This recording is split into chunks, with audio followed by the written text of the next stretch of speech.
Some heat energy is given to 120 gram of water. तो mass of water कितना given है बेटे? Mass of water given है M of water, वो 120 ग्राम है।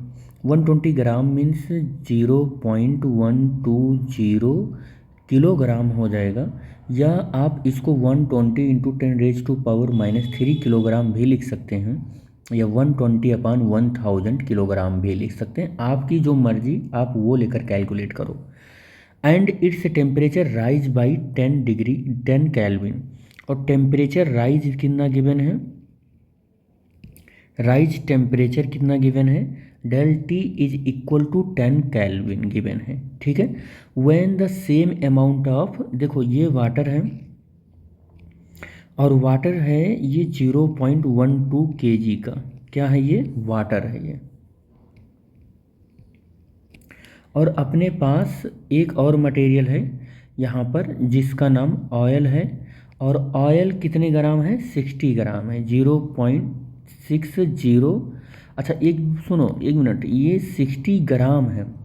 तो अगर मैं मास ऑफ ऑयल की बात करूँ, मास ऑफ ऑयल की बात करूँ, तो MO इज इक्वल टू 60 ग्राम को हम लिख सकते हैं 60 इंटू 10⁻³ किलोग्राम, या 60/1000 किलोग्राम भी लिख सकते हैं। और 60 को हम ऐसा भी लिख सकते हैं 0.060 किलोग्राम भी लिख सकते हैं। ठीक है। तो हम यहाँ 0.060 किलोग्राम लिख रहे हैं, ये M इज इक्वल टू है। ठीक है। और कह रहा है कि ऑयल इट्स टेम्परेचर राइज, इसका टेम्परेचर राइज कितना हो रहा है? ऑयल का टेम्परेचर राइज कितना हो रहा है? ऑयल का कितना हो रहा है? 40 केल्विन। और वाटर का कितना हो रहा है? 10 केल्विन। इतना टेम्परेचर राइज हो रहा है। सेम अमाउंट ऑफ हीट दिया गया है, इसको भी क्यू दिया गया है और इसको भी क्यू दिया गया है। सेम अमाउंट ऑफ हीट दिया गया है, ये सेम अमाउंट ऑफ हीट। आगे कह रहा है कि specific heat of water, water की स्पेसिफिक हीट कितनी गिवन है? वाटर की स्पेसिफिक हीट गिवन है 4200 जूल अपॉन किलोग्राम केल्विन। ये है। कैलकुलेट। अब कैलकुलेट क्या करना है? कैलकुलेट करना है amount of heat energy in joule given to water. ये कैलकुलेट करना है वाटर के लिए, ये कैलकुलेट करना है वाटर के लिए। अच्छा, वाटर के लिए अगर मैं ये कैलकुलेट कर दूंगा तो यही चीज़ हमारा ऑयल के लिए भी हो जाएगा, क्योंकि दोनों को same amount of heat given है। आगे क्या है? The specific heat of oil, और इसका क्या कैलकुलेट करना है? Specific heat of oil calculate करना है। इसको CO से कह रहा हूँ, यानी स्पेसिफिक हीट ऑफ ऑयल, और इसको CW कह रहा हूँ, स्पेसिफिक हीट ऑफ वाटर हो जाएगा। चलो कैलकुलेट करते हैं। Q is equal to M और W का मास, और W की स्पेसिफिक हीट, और चेंज इन टेम्परेचर W का। ये कितना किसका हो जाएगा? W मतलब वाटर। तो ये Q के पास W इसलिए नहीं लिख रहा हूँ क्योंकि ये वाटर की भी हीट है रिक्वायर्ड और इस ऑयल की भी है। तो मास ऑफ वाटर 0.120 है, स्पेसिफिक हीट 4200 है, और चेंज इन टेम्परेचर वाटर का है 10 केल्विन। इसको मैं लिख सकता हूँ 1200/1000, और ये 4200 और इंटू 10। जो जीरोज हैं उनको देखो ज़रा, तो ये ऐसे कुछ तरीके से कैंसिल हो रहे हैं।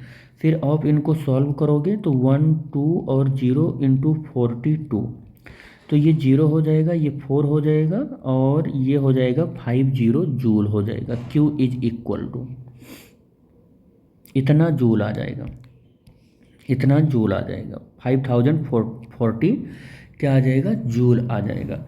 अब ये तो हमने कैलकुलेट कर दिया, जो कि फर्स्ट क्वेश्चन का में बोला गया था कि रिक्वायर्ड हीट वो हमें कैलकुलेट करना है जूल में वाटर के लिए। अब यही हीट यहाँ से देखो इस स्पेसिफिक हीट को कैलकुलेट करने में मदद करेगा।